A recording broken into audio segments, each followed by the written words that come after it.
family? It's your girl, Trisha Shanice, and welcome to another episode of Limelight. Today, I'm really excited about this one. We first talked about an author. We then spoke to a social worker, and now we're taking it to the music industry. You don't want to miss it.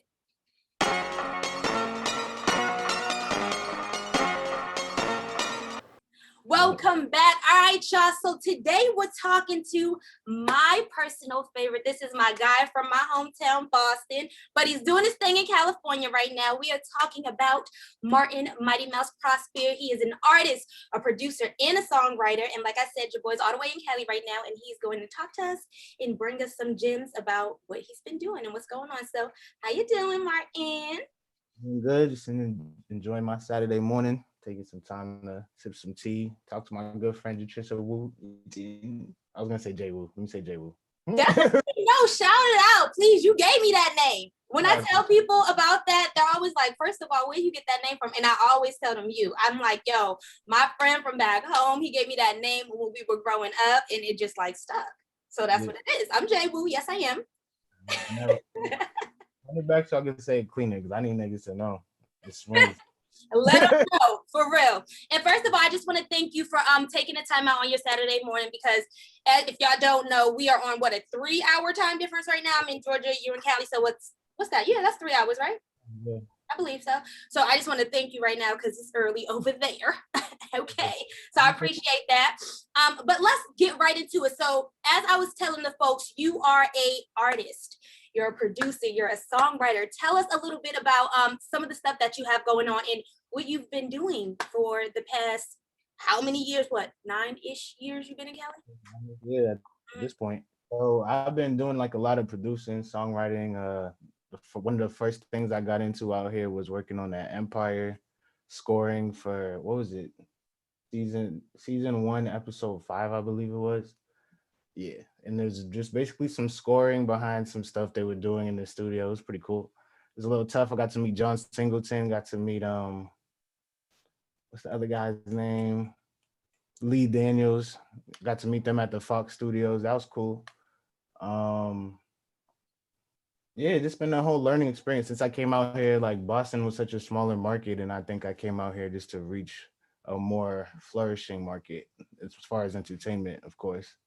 And so, first of all, you just hit him out the gate talking about you worked on Empire. That's dope in itself. But before we get there, before we get to your Empire, your credits, let's take them back a little bit. So, like I said, we met in Boston. We're both from Boston, and we went to school together.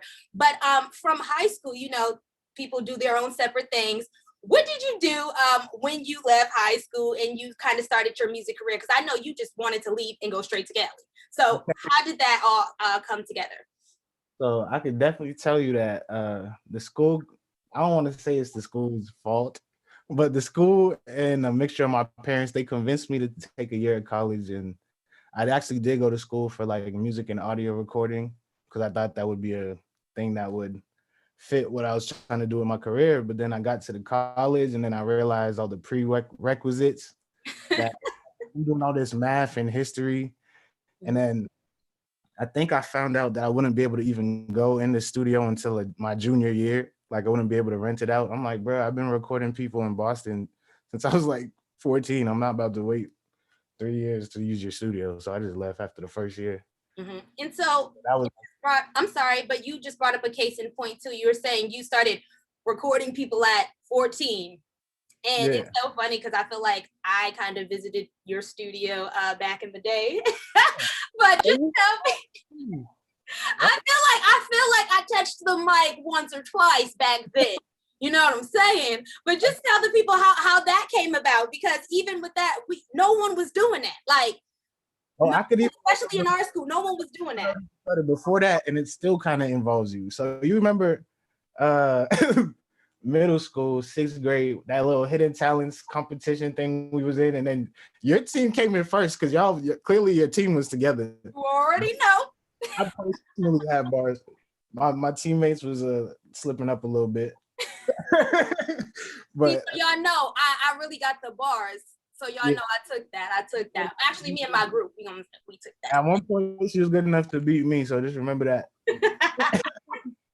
If you ever want a rap battle, And if You I need ever to, want a little cipher, don't challenge me because you know I never back down from a challenge. I'm the same way. I never back down all these years later. So just I know what you can do. I know what you can keep do. that in mind. Okay, thank you.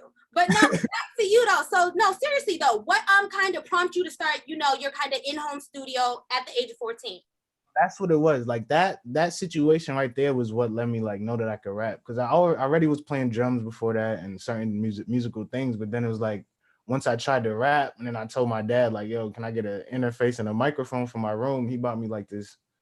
What was it called? It was a Tascam US 122. I'm sure it don't matter to you, but it's like a piece of trash interface that kept like hissing and all this stuff. It was terrible. So like when I was recording myself, it would sound terrible, but it was kind of cool that I could just do it from my room. So I just kept going with it until I figured out how to clean certain things up.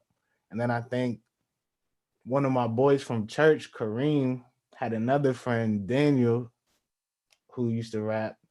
He was like, "Yo, my neighbor." Oh yeah, and he used to live next door to me, Kareem. So he told his boy that I had a little recording set up, and his boy used to rap, and that was the first person outside of my house that came to record. And then I built that relationship, like learning to record other people. And then my brother also sings, which you also know. So I also started recording him as well. So it's like I started just building the skill of recording, and then people just started like spreading the word around slowly. And by the time, like, it's so weird because I really didn't have to even apply for a real job till I was like 20, because I just was like charging people to record at my house when people didn't have money. It was a People hustle. Smart. studio time. I was getting Jordans for studio time. I'm like, what is going on? People just want to record.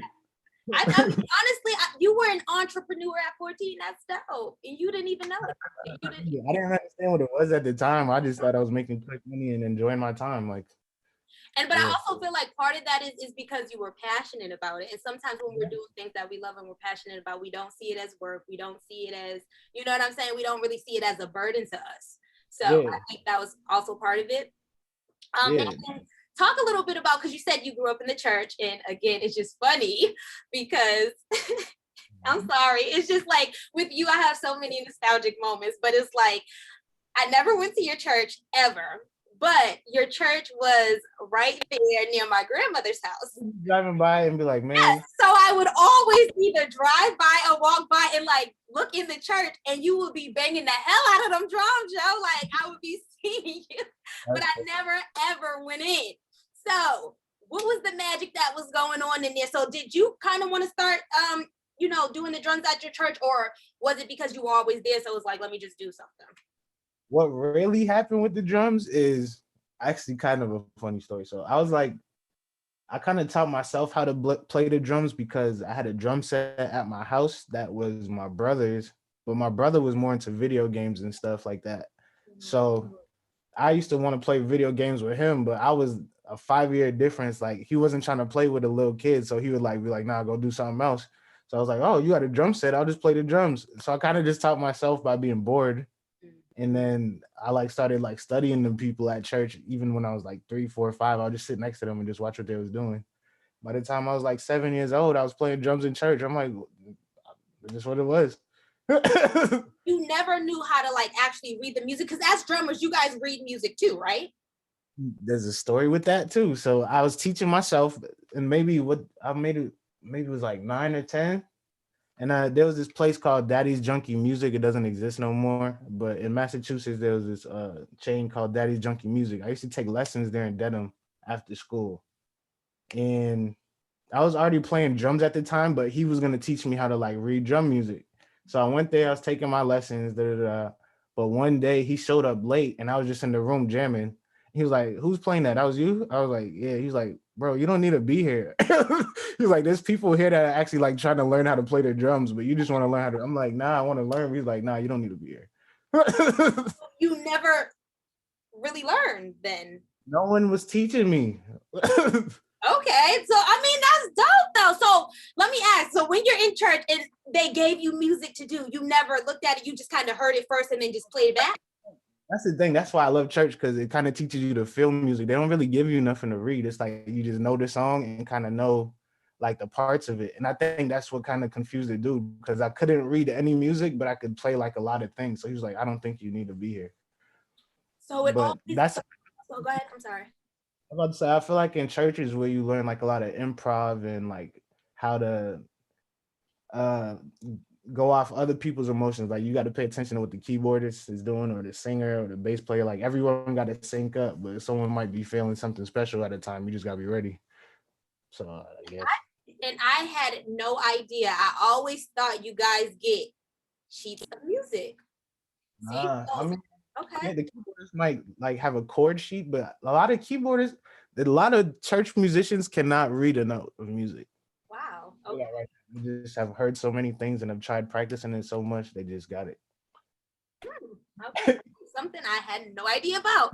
All right, so let's fast forward a little bit now. So you went to church, you learned how to play the drums, you made your own personal in-home studio, you started recording people, making money, making beats. All right, now we are in California.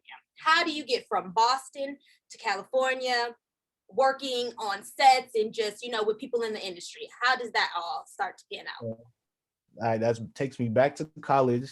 In the midst of college, with all that stuff, I guess my prerequisite classes, I was getting better grades in, and then my music classes, I wasn't doing so great in. So I stopped going to certain classes, but I started meeting like all the artists on campus, and they would record. I did the same thing in college. I set up a studio in my room, had everybody come through recording all the time. I knew all the rappers and all that stuff. I still work with some of them now. And then after like that year, oh, there was a big thing. I don't know if I should talk about that on here, but I kind of got in trouble in college to where it was just kind of an uncomfortable first year. Do you know about this? I kind of give you the side eye because even with that, I feel like I Yeah. know bits and pieces. I know. We'll talk about that We can later. talk about that after. Yeah, yeah. So it's like I got in trouble. My roommates got kicked out of the school. I was on academic probation for the whole year. So I was like pretty much not doing anything. I was just in my room. And then by the end of the year, my mother was like, yo, I don't think you're happy in school. If you don't want to do this again, you don't have to. I was really like, yo, mom, I promise this won't happen again. Second year, I might have straight A's. She's like, nah, I can tell you're not happy. I don't want you to do it for me. I want you to do it because you want to do it. So I was like, all right, cool. So I dropped out, went back home. I actually started doing construction, installing fire sprinklers for like a year and a half. Mhm. And then I got laid off and I started collecting unemployment. And that was the move to LA. I was like, let me sell my car, collect this unemployment for a few months. I didn't even visit first. I just literally packed a bag. My sister was out here for like maybe 3 or 4 years before I moved it out there. And I was just like, I'm out. Now you moved to LA with your sister. Are you living with your sister when you get there, or are you like on your own? Like a couple months, but literally she was transitioning to the apartment across the hall, which was perfectly fine too. Like my sister was across the hall, and then I had a whole other set of roommates on my side. Okay, so now you're in LA. You're with these roommates. Um, Yeah. how was that? I mean, because everyone knows living in LA is super expensive. Okay, so just tell us, how did you start kind of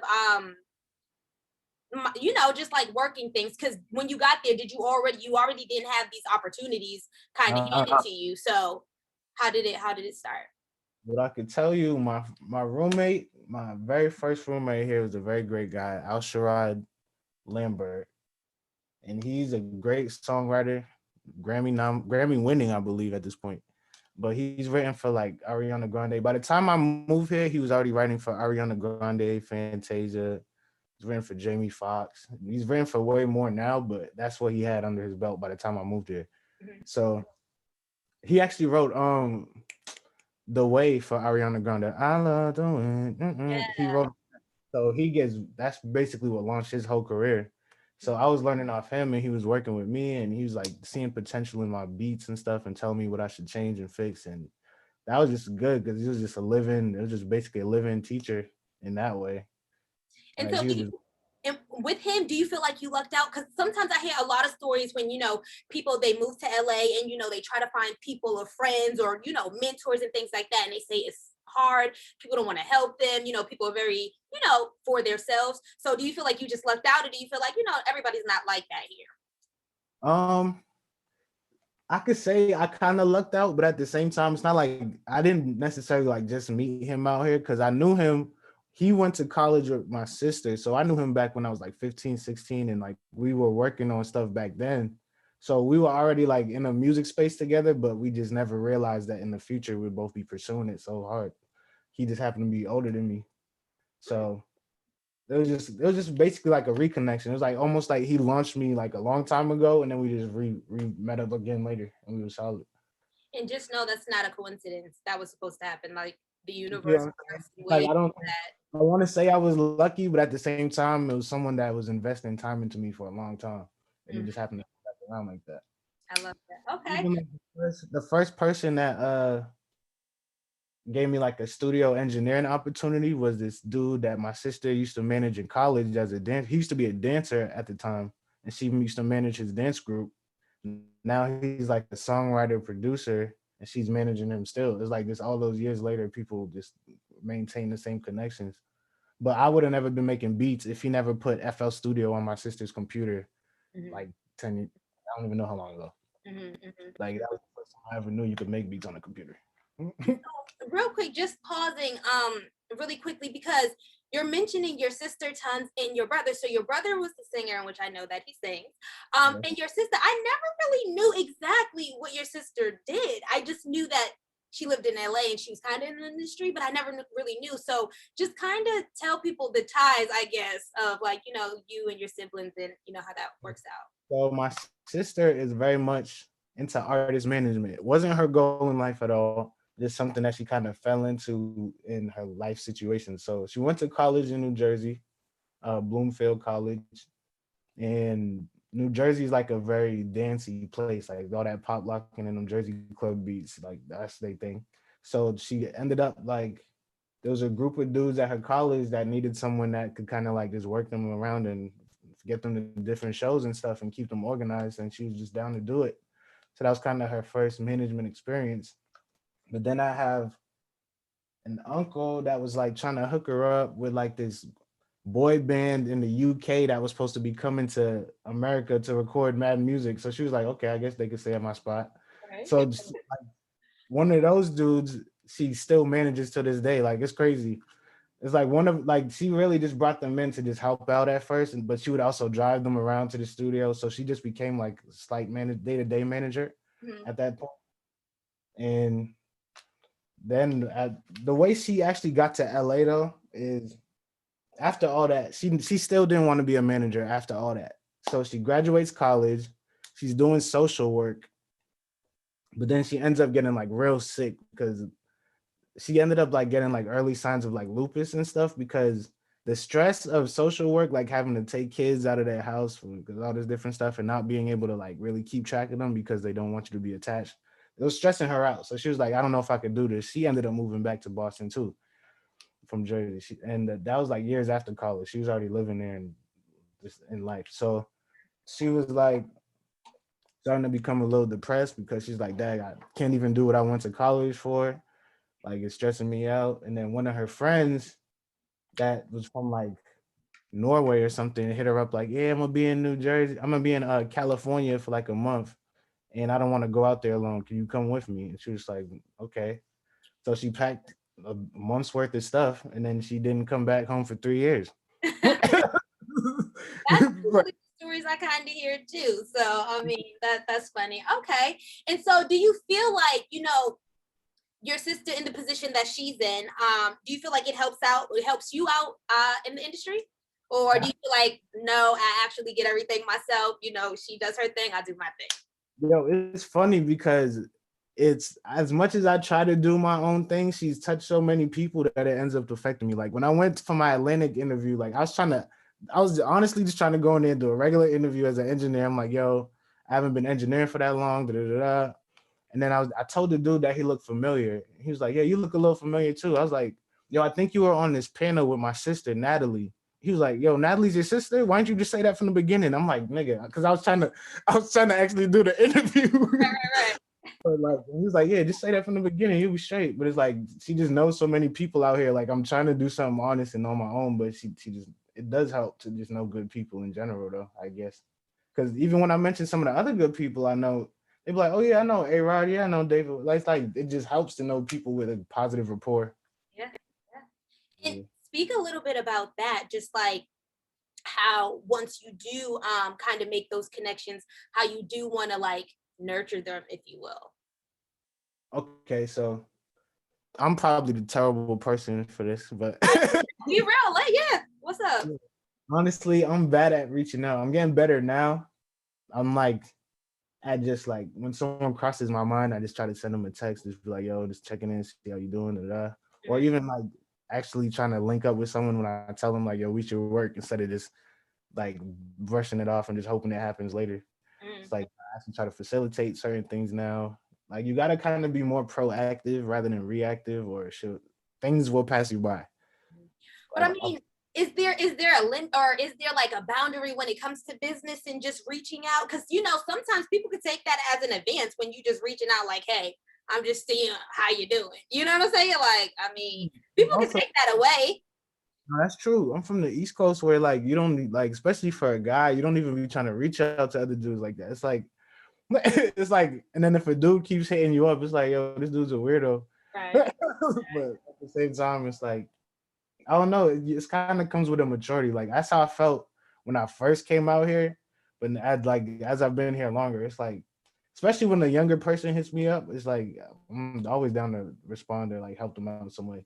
But like when I was younger, I thought I was seeing that as being like weak or being like just needy. Like I wasn't trying to, burden to anybody. Right. Right. But you see how important now it is to, you know, 100 utilize people, I guess.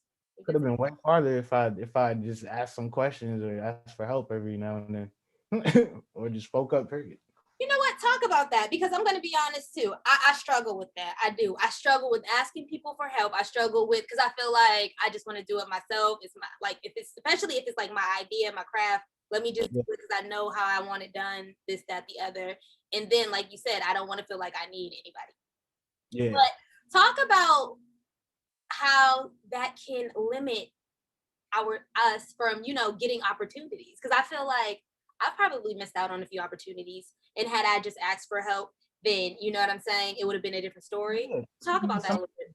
some of it even just comes down to time. It's like you don't want to be doing so much stuff that like you're running out of time to just enjoy, like to just enjoy the present, which is I know you do that as well because you do like a lot of your own editing, you're shooting, and then you're like writing, and then you're reaching out. Like some of that stuff is it's cool to designate it, but like you said, it's hard to trust certain things, like because you don't know who's gonna work as hard as you, who's gonna maintain your brand when like if they name not on it, like they don't even gonna care. So So okay, I'm so then I'm not going crazy. you see what I'm saying?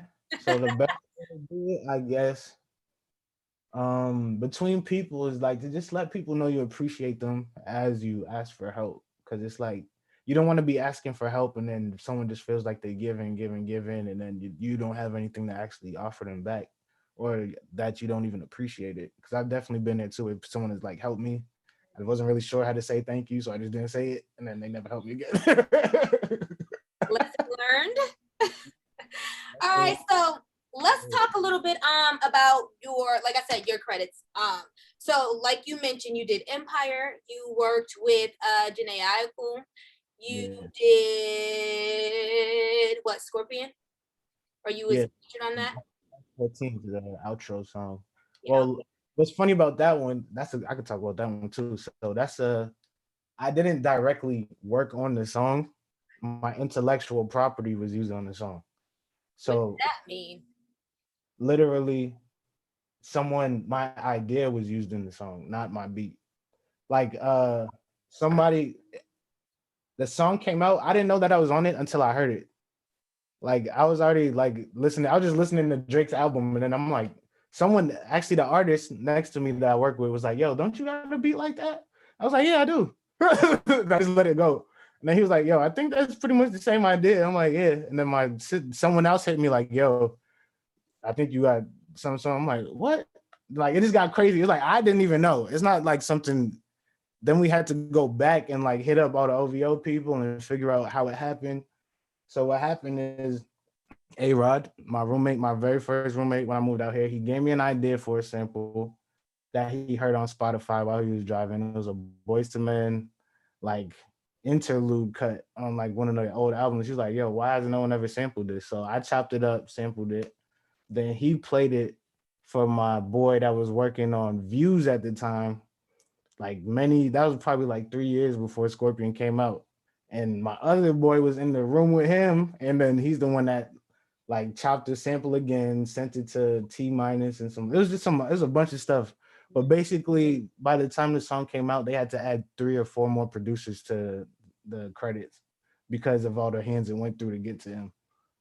So does that happen a lot? Like, do like these mainstream artists, do they find a lot of their ideas from, like independent artists and things of that nature? And like, does that happen tons? Yeah, I think that's kind of the standard now. I think that's why these days, more than like in the old days, you'll see like 15, 20 names on a song credit, because it's like there's so many things involved. There's a sample, and then there's like people are using people's YouTube clips as intros and stuff now. It's like you got to credit so many people now before you put the song out, just before they sue you, pretty much. I mean, so were you credited? Because how did you know? Yeah, I'm credited. I'm credited on there now. Like at the time, when it first came out, I wasn't credited. But then when we got the paperwork and they sent the payment and we figured out what percentages and all that stuff, my credit, like if you look on Spotify, March 14th, it will say Mighty Mouse Prosper under it. I'm like, that was kind of trippy at first because it's like that Drake. It's like my name. Drake. And look, I feel like you were about to let that opportunity go by. They're like, yo, that should be you. Like, okay. I'm like, it is, maybe it isn't. Like anybody could have, like, it's a sample that already exists. It's not like I know that he found it with me, but that's why I say that A-Rod's such a good dude, because he didn't really have to defend me. I wasn't going to defend myself, but he literally fought for me to get my percentage. So I appreciate that. And so not even going kind of in depth with that, but like, just for instance, if that were to happen to anybody, I mean, so they can like fight to get their credits on a song. Like that is possible. Yeah, 100%. As long as you could prove like a timeline of what happened, or like as long as it makes sense. But you don't just be like someone just hopped on. Oh, I had this song on my Twitter a long time ago. I'm like, nigga, he don't follow you. He don't follow nobody that follow you. Like this nigga don't know you. Don't know you. All right, cool. And so can we talk a little bit about the Janae Ayoku project on Blackish? Can you talk a little bit about that? So the way that worked was my sister told me. You just with all the heavy hitters and stuff. Go ahead. This one was like she was just saying that they wanted a song for what's that show? Blackish. I didn't know who the artist was gonna be. They just wanted a song for Blackish that basically talked about voting in this modern time. So no, they said they want to make a song that basically is like a voting holiday. Make a voting holiday song. I was like, okay. So I'm sure they expected it to be like some happy-go-lucky, like nah. But so I made like a trap kind of dark song that was kind of like talking about how the country's like, if I try to take a day off to vote, my job's gonna fire me and all this different types of stuff. And I didn't really think nothing of it. My sister was like, yo, that's dope, but it's kind of dark. Can you work on another one that's kind of a little brighter? I was like, all right, cool. Tried to work on another one and I just didn't feel it. Like there's nothing positive about voting in 2020. So from there, I guess the song made its way to Blackish. First, I thought Kendrick was gonna cut it. I was like, oh shit. Because it was like, yo, Kendrick's in the studio. He said to send the beat. I'm like, oh shoot. That's my sister was in Jamaica blowing up my phone. I didn't know what she was blowing up my phone for. I was trying to take a nap. She was like, yo, Kendrick is in the studio. Send the beat. I'm like, yo, my bad. I wake up, send the beat. Next thing you know, they're like, yeah, Kendrick didn't end up cutting it, but Janae Aiko ended up cutting it. And I'm like, cool. Yeah. I'm like, yeah. So they sent me that, and I was like, yo, this actually might even be better with her, because I feel like when you sing, you could put a different emotion into certain things. Mm-hmm. I was happy with it. I was definitely happy with that. Okay, and all right, so that is actually on Blackish, so it aired. Like we can go back and watch it. Yeah, and it's still on her Spotify too. Like they put it out as a single too. Oh, they put it out as a single? Yeah. Oh, so you gotta go check that out, and your name's gonna be right there on the credits again. Yeah, that songwriting. Cool. I mean, how do you feel knowing that, like, you know, I'm pretty sure you still have so many goals and so many more accomplishments that you know, want to accomplish and cross off your list. But how do you feel right now? Do you ever take these moments and just be like, yo, like, I'm really doing it? Like, this is what I said I wanted to do, and I set out to do it, and it's happening? Yeah, like honestly, probably this year more than before because especially with that, the most recent one is the Janae Aiko one, right? So with a lot of the other ones, it's always like, yeah, I did the beat on it, I wrote on it. The Drake one was like, yeah, this is your intellectual property. You didn't really technically do anything on it. But with the Janae Aiko one, like I wrote that one, I produced it, and then she's like sung everything I did word for word, did all my ad libs. I'm like, yo, that's the one. Like you can't say I ain't do that one. Like I did the whole thing. Like and then even people like hearing my reference to it because they're like, "Yo, she literally did exactly what you did." I'm like, "Yeah." So we spoke about, you know, Mighty Mouse as, you know, the producer and the songwriter, but just talk a little bit about Mighty Mouse as the artist. So like, are you in the studio now? Like, are you actually behind the mic this time? Are you kind of making yourself be known? For sure. So I'm realizing like I used to have like mixtapes out and all that stuff back in the day, but I took like a very long break from recording my own music because I was like so focused on production and engineering and all that stuff that I kind of just like at this point when I write songs, sometimes I'm not writing from my point of view. So I have to, if I'm writing for myself, I got to take time away from other people. So that's kind of what I'm doing right now. And it's a new experience. Like it's not new. Like I've done it before, but it's been a long time since I did it. So I'm actually trying to find my voice and figure out the things that I like to talk about. Cause like I like to talk about political things, but I'm not trying to sound like corny and like whatever. But I also want to say some street stuff, but I ain't never shoot nobody. So Songwriter, ghostwriter, same thing? yeah, at this point. Okay. So speak about that when you are songwriting for somebody or when you're being a ghostwriter for somebody. And you just said that like yeah, you can kind of write anything. So when you're writing for these people, are you not I'm not gonna say you're writing anything, right? But like, do you feel like you said, you kind of keep the content the same, like on the same, you know, like you're talking about the same stuff for like every person? So I would say it really depends on the writing situation. So if I know who I'm writing for before I start writing, I'll try to write with that person's like thought process. But if I'm just writing a song and trying to figure out who it goes to after, it's usually more of a general song. The easiest songs to generalize are like love songs because everybody falls in love and everybody falls out of love. Like it just happens. So that's the easiest one that you can write, and everybody can kind of be like, yeah, I could try to record that and see if it works. But also, I would kind of want to go back to that songwriter versus ghostwriter thing because I don't think I said it right. But I feel like a ghostwriter kind of doesn't like get credited. Like they get a bigger upfront check, but a songwriter they get credited, but they'll maintain like their publishing credits over time, so they'll get residual. I believe. Got it. Okay. And thanks for that distinction because I never knew the difference. I'm like, well, they're both writing for artists and you don't. Ghostwriters do not want to be known; they want to stay a ghost. Ah, okay. Hence the name. Yeah. So that makes perfectly good sense. All right, cool. And so this guy that you've been working with, Chip from the UK, tell us how that has been going and like who is he? Like let us know who he is. So Chip, formerly known as Chipmunk, I think he just shortened it because he got older. He didn't want to seem like a little kid. Um, that's my dog. What's funny about that is literally the day before I moved to LA, he no, the day that I moved to LA, he flew out that morning.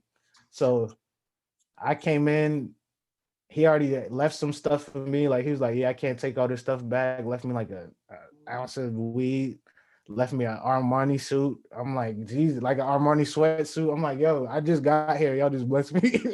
I'm like, that's crazy. So that was like my first night there. And then that's when I was already a fan of him because I knew about him. Like he had a song with Chris Brown a while, like in 2010.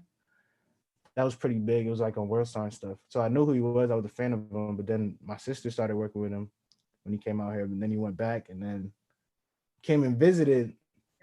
And before I was working, I like he needed a driver, so he rented a car, and I was just basically driving him around to all his sessions and stuff.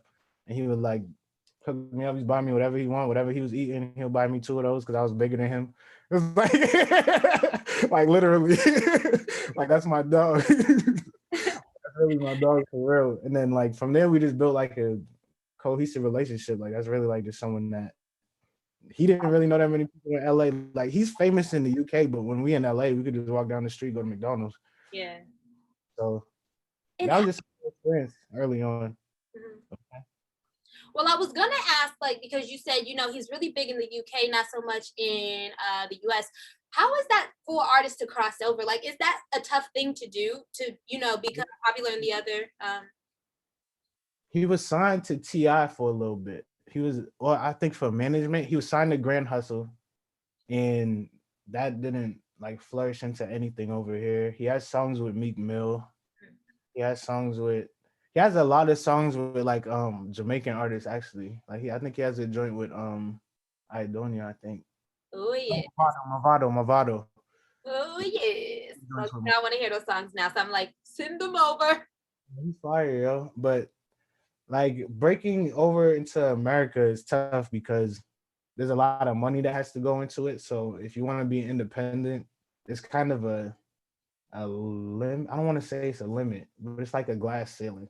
It's like one of those things where like you can be a part of a lot of things and you can see a lot of things, but until you have a machine behind you, you're not gonna get onto like FM radio and certain things. Like radio, you gotta, that's payola. I don't know what they, even though payola is illegal, you gotta pay to be on the radio, pretty much.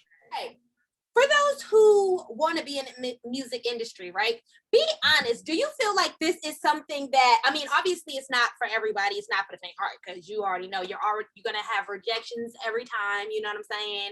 Everybody's not going to say yes to you. Everybody's not going to like your stuff. You're going to have to be critiqued, so all of that already. But do you feel like this is a pathway to go down? Like, should people follow this type of career? What I would say is, I wish I pursued my own artistry a long time ago, because when you're producing and writing for other people, yeah, you get paid quicker, but the longevity of it is kind of more limited. Like, well, I don't want to say limited either, but also like I went through like a depression phase, kind of like that's also something you got to go through. Not that you have to go through, but you can go through if you don't, like if you're not a self motivator all the time, or if you're not like if your self-esteem isn't already highly established. Right. It's like it's very, you gotta because you said you suffer a little bit from depression, just trying to be in this industry. What do you feel drove you to that point? Because I didn't know that, and I'm sorry, friend. I didn't know you was going through that. And see, that's why we have to reach out to people, but I'm learning too. It wouldn't have lasted as long if I would have reached out. That's one thing. But on top of that is like with the depression thing, I feel like it oddly came after more success came. It's like when success came more, it's like you start to question. It's called the imposter syndrome. I don't know if it's a real thing or if it's some new age bull crap that we just subscribe to, but yeah, I feel like it describes me though. It's like the more I do, it's like, yeah, I'm around more people, but am I supposed to be here? Like, do I fit in with these people? Am I the same as these people? Do I have the same goals as these people? But I realized that none of these people even have the same goals. Like everyone's doing music for their own reason, but you just gotta also remember how you got to where you're at. Like you didn't fake it. Like you really put in all those hours. Like that was all real. You can't imagine that. And honestly, I was about to say, like, honestly, when you're talking about it, I'm like looking at you like, are you crazy? Like, sir, you was beating on that drum. I seen it. Okay, like that was the start. That was the start. And like, I don't ever want you to like forget that. That was the start. You were molding yourself, not even knowing what you were doing, and God knew it the whole time. Like, this is what you need to know. So don't ever say you should not be with those people because you belong there.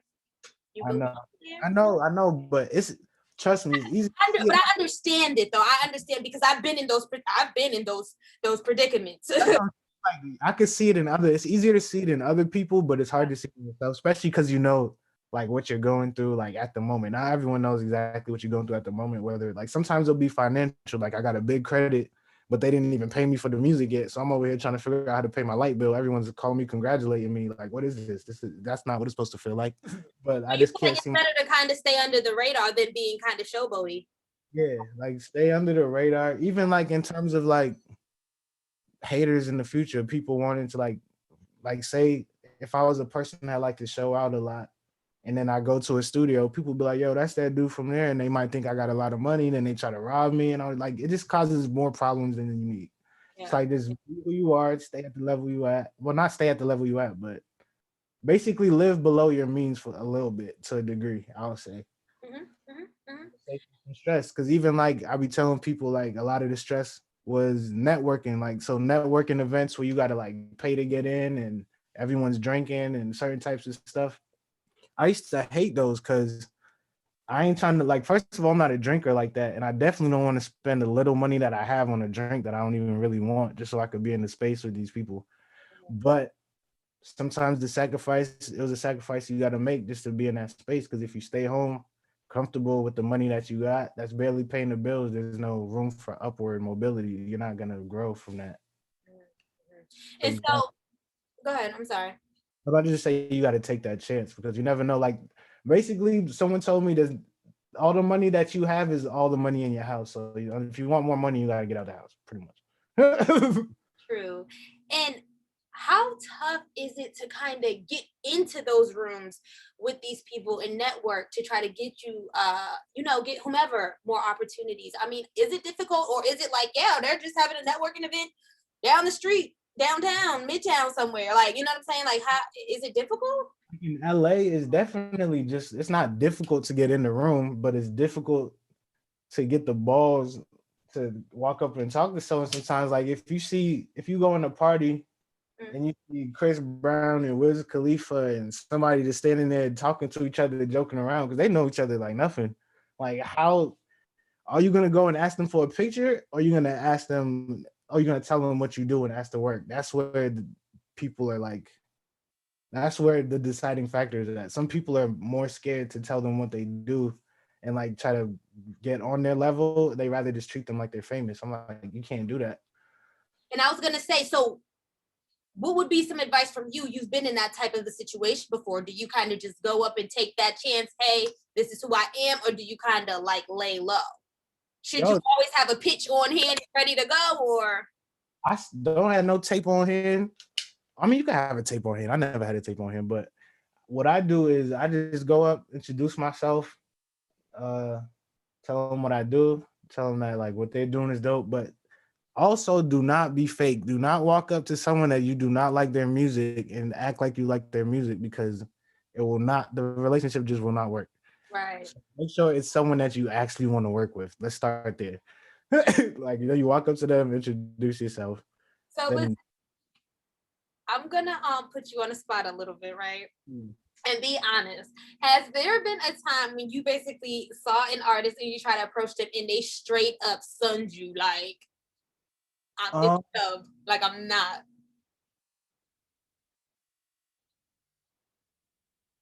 actually, I would say no. No? That's what's crazy. Not that's the thing. I don't think most people are rude like that. I think that's what we assume they would be like. But most people are actually looking for people to work with. But but we just assume that uh like I remember I met Machine Gun Kelly like when I first came out here at a Grammy party, and I remember that you remember Mark Taylor, his cousin, one of his cousin's friends actually discovered MGK. So I walked up to him. I'm like, yo, I know your boy, da da da. And he's like, oh, word? Yeah. And I'm like, yo, we should work on some music. He's like, yeah, go talk to my manager thing over there. He's right there. Like, literally, that's all it took. It's like, if you know a connection between them, I guess I just brought it up and it happened to work. But Should we name drop? Like if we know, I mean, because it's not name dropping really if we do know them, but that's is a, it name dropping? Like, should you do that? this, that's not a, some people call it name dropping, but it's also kind of a connection because that's the thing. Like, I don't want, that's why I don't post pictures. I rather tell someone this story rather than like just post a picture because that could just be a moment of a lie. Like I just seen them in the hallway to the picture. But there's people like uh like people, I end up telling them that my roommate was DJ Camper, who's like a Grammy winning producer. He was produced a lot of stuff for her, produced Brandy last album. But it might sound like I'm name dropping, but that nigga was really my roommate. I don't know what to tell you. Right, Like those he, types of facts. it's like I can't like if I pretended that didn't happen, and people would be like, "Oh, why are you being so humble?" I'm like, "So what do you want me to do? You want me to say it? You want me not say it?" Okay. Like, And so, you know, having these people as your roommates, did you feel like you were always living in like a creator's pod in like a creator's house? always, some ways worse than others. There was one point where I had like 10 roommates that were all What? doing. Oh, no, what? That was a terrible situation. What do you mean 10 of y'all? Like, what? Not everybody was being productive or contributing. Or, it got bad. I would, But once we kicked a few of the people out yeah. and made more space, it was a beautiful situation again. It's just like you just gotta manage the space. Okay, so I'm glad that you kind of said that because I always had this idea and I be trying to tell, you know, some of my people from back home, you know what I'm saying? Because like my cousin, like she's producing and stuff, and like, you know, she really wants to come to Georgia. Atlanta, you know what I'm saying? Shout out to Shizzy or whatever, whatever. But yeah, she really want to come out. And I'm like, yo, it'll be dope if like we all moved out here, we all just like bought a house, you know, a house with mad rooms and just make it like an artist house. You know what That I'm would saying? be Like I know people probably be like, y'all are grown, you know what I'm saying? That's bum shit. But no, it'll be dope if we all contribute and we all have a certain talent that helps the other one. I think that would be dope. Because I every be needing help. And like you said, I can't trust everybody with my vision, but I know I would trust them. that's your family. Y'all got the same last, like y'all passing down to the future generations. That means something. Saying, right? But people be thinking I'm like crazy when I be talking like that. So I'm like, No, that's what you gotta do. Like even like and age is definitely not a factor with that because at every point I was the youngest person I've always been my youngest roommate. mm-hmm. Like my oldest roommate at a point was like 38 with 5 kids. And Oh, that was and he took the leap from Jersey to come out here and work. But it's like there's no age limit. Like you just gotta figure out when you can figure it out. But now he came out here, he figured it out. Now he's back in Jersey. He be going on tour with artists. Like he just had to take that leap. Like sometimes you just gotta struggle for a second. But people don't want to struggle. I think it's important, yes, take the sacrifice, but also don't get comfortable in a certain situation. I think that's very important. That's also important too. And we are running out of time. My bad. It's just I could talk to you forever because you know, and I haven't like spoke to you, so we all kind of we're having like a personal conversation, but like a real conversation that for everybody too. Yeah. You know, not with like you know really getting deep down into your business and your numbers, but you know the things that you're doing and what you're pursuing as a career. Do you feel like is money behind that? Like you know, is this a career to do because you want to get paid, or is this a career to do strictly for your passion because you love it? Yeah, definitely. If you plan on getting paid from this, uh, just make sure you have another job for like 10 years because you're not about to make no real bread until even now, like I could do that, but even like I do engineering for the most part, I like record people at the house, but I haven't been selling too many beats. Like at a time like now during the quarantine, a lot of independent artists, they ain't been doing shows. They don't got no money for beats. They don't got no money for studio time. So during the quarantine, I started doing videography as well. So it's like now I do music videos. It's Your like hustles are there though, and that's important. Like I feel like as an artist, and I say this to anybody because you know, yeah, I'm a reporter, but I feel like I'm an artist too. Like I create content, I dance, all that. I feel like I'm an artist. I feel like I can rap, okay, and just like you know that I feel like we have to have so many type of hustles. But as an artist too, I feel like we do have so many skills that can be hustles. Like you know what I'm saying? Like I never knew like I could be an editor, I could be a videographer, I could do interviews for people. Like I was doing all this stuff at a station. It's like, girl, you could do it by yourself. Like it's so dope to me how you were saying like when you quit your job and you like had time to think about it, you ended up deciding like, yo, I just don't feel like doing no applications right now. And you just don't have to because you have something that like, and even like now with all these things, like I was doing Postmates for like 4 years just because I didn't want to work for nobody. And then by the time like I did want some extra money, I did security and I was still doing Postmates on that so I could do extra, I get extra money. It's like you just gotta figure out when super hustle and then when to take time for yourself. Because sometimes you need the extra money for investments, like the camera. All this stuff ain't cheap. You know that. Yeah. Like cameras, lights, iPods, the more stuff you get, the more. And So that's important. And I also think it's important to note that things just don't happen overnight. Like things that, don't happen overnight. There's still like work to do. There's still a struggle. Like every day, there's still a struggle. Like, you know, you're over there in your studio now, but it's like you probably still go through a lot of shit on the yo, day, you even know? I see people see like YouTube is like the new way. Like, oh, I'm gonna just make a YouTube. I'm like, yo, do you realize you're competing with somebody that was actually working at a news station that really got the skills? Like, and she's like, I see what you're doing, and it's gonna take time to build, but there's people competing with you that have none of those skills, and they got to real like. I don't think they understand that. Like, there's different levels. You want to know, you bring that up, which makes me feel very good about myself. But it's hard because sometimes I feel like I be in those moments too, where I'm like, that's how I feel. I feel like I do have all these skills and credit, you know, the credentials and things like that. But then I see people with none of those, and these people have thousands of followers, millions of views, and I'm just like, what? Well, honestly, it's probably not nothing that you're doing. It's probably someone that you got to bring in that could tell you something that you was never going to think of. That's what it is. That's why that asking for help thing is so important. Yeah.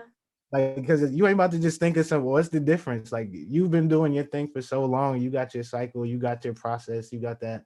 Now you need someone to come in and tell you what's missing. I feel like you teaching me something right now, and I need to listen. So I am gonna take heed. Because honestly, even when you're telling me right now, like you just need somebody to help me, you don't understand my heart started beating so fast just now. I swear to like I kid you not. Like No, I we went don't to know what it is about that. I don't know. I don't know if I'm just too prideful sometimes, but it's like, yo, when I have to ask somebody to help me, it's just a thing about it. I It's feel just like a thing. it got something to do with APR in our small amount of students. I feel like it do because it's like in that small space. I feel like you didn't even ask nobody for help. It was kind of like you just do your own thing. You just do it. Like I feel like people in bigger schools always talk about how they had these big friend groups and they used to do all this stuff, but in our little APR, it's like the only friends we had that was they were outside of the school. It's Okay.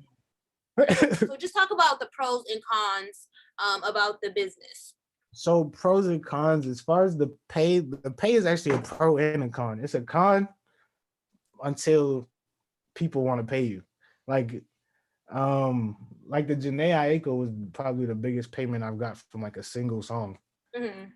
Like, dang, I'm fine with that. If I could get the rest of them, You don't gotta tell us what, but it was in the thousands. it's in the it's in the 5 digits.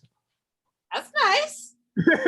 Yeah. I was like, okay, if it can all be like that, then for sure I can do this my whole life. But if it's like the other ones where people like independent artists, they hitting you trying to get a deal. They like, yo, your beats go for 1,000. Can I get 2 for 12? It's like, bro, like 1,200. I'm like, bro, like what type of deal is that? And how should people price their beats? Like, if I'm a producer, I'm making beats. Like, how do you price them? I mean, do they vary? Like, how do you guys know what to set? It definitely varies.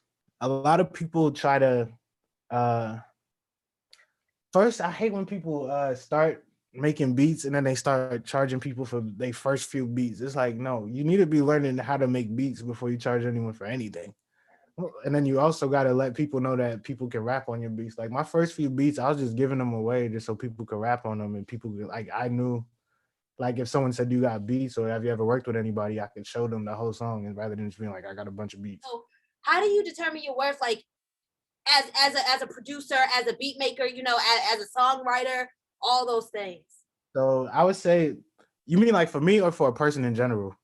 For you, for a person in general, Right, like so what are some tactics that you use for yourself, and then in general, like you know. so for myself, I kind of judge myself based on how long I've been doing it, what equipment I have at the time, Mm. um, which credits I have to my name, like to show people, and then how much free time I have right now.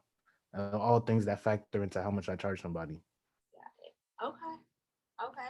And when it comes to credits, like, should people just work for credits? Like when you're first starting out, you know, you don't really know much of anybody. Should you just like find, you know, dope artists, dope probably indie artists, and just try to shop around with them to Yeah, try to get them to, you know, start a little buzz? yeah, because you'll never know what could be a credit. Like, there's people that you'll work with that seem like they don't have a lot of money. Like those same type of people, they'll be like, "Yo, do you have any throwaway beats?"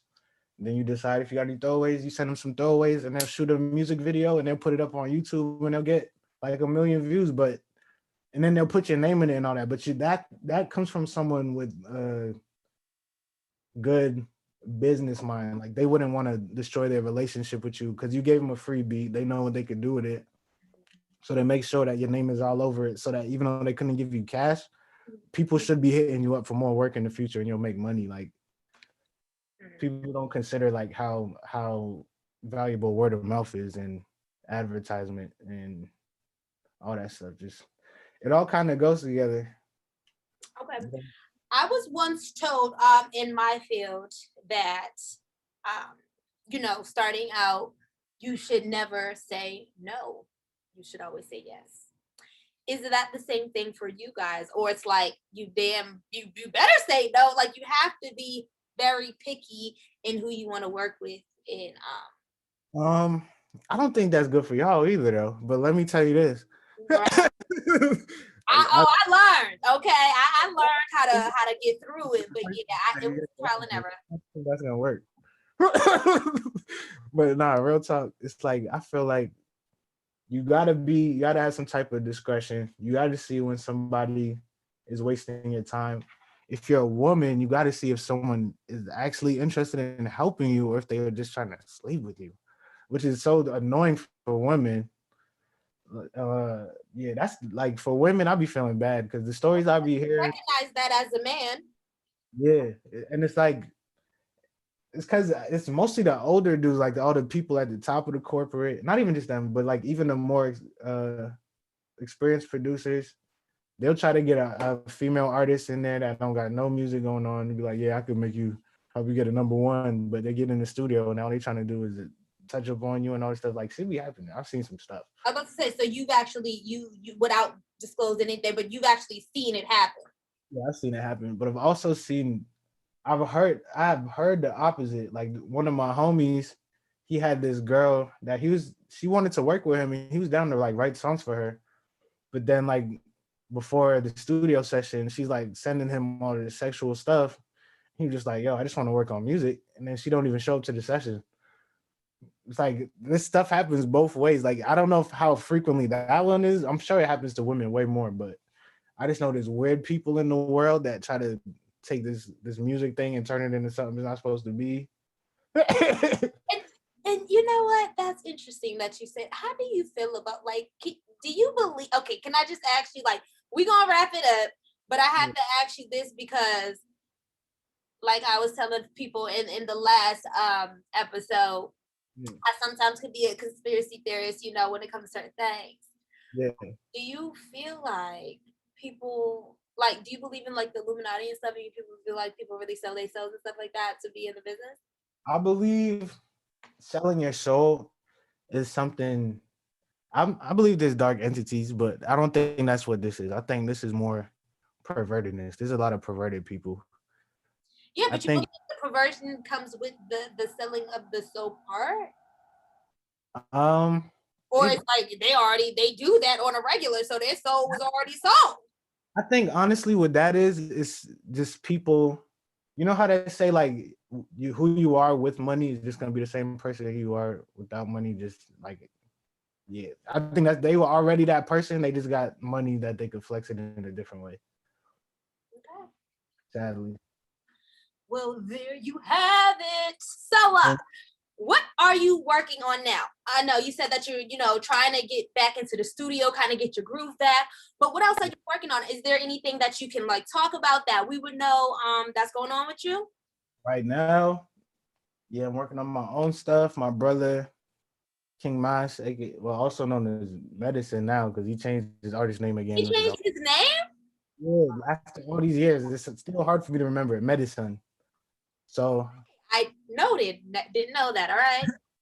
yeah, so it's fire. he's got some new stuff coming out that I've been working on him with, working with him on. I've been working with this artist Kabaka from Jamaica. I was in the studio with Shamik Moore like in November. You know Shamik? I've heard of, but I haven't listened or heard anything. He was living. He's the one he's an actor actually, but he does music too. He's from the Get Down from he was in that dope movie. Light skinned guy, bald head. He's the dark skinned one. He's the dark skinned one from. Look at me, want to look up Shimmy. I don't know who that is. Then I'm lying, y'all. I'm lying. I don't know who that is. I'm like The voice of the Black Spider-Man, all that stuff. But when you see him, you'll be like, I'm thinking about Shamar Moore. Is it Shamar Moore? That is funny because that's what I thought it was when they asked me. They was like, "Yeah, Shamik want to do music." I'm like, "Ball?" I'm like, "What type of music he want to do?" They're like, "No, Shamik." I'm like, "Okay." Yeah, no, I don't know. I was thinking of Shamar Moore about that. Now look at once you look him up, you'll see. Thank you so much, friend, for talking to me today. I really appreciate it. I really feel like we got some gems. We got to speak. We got to do some catching up for you and I both, and for the folks out there. I appreciate you bringing me on. It's been a long time. Oh, absolutely. And if the people are interested, if you are actually interested, is there any way that the folks can reach you on social media? Yeah, you could follow me on Twitter, and Instagram at Mighty Mouse, MITYMAOSE. It's a little weird. If you want to email me, if you got like any work inquiries, mightybeats, MITYBEATS @gmail.com. And I'll get back to you as soon as possible.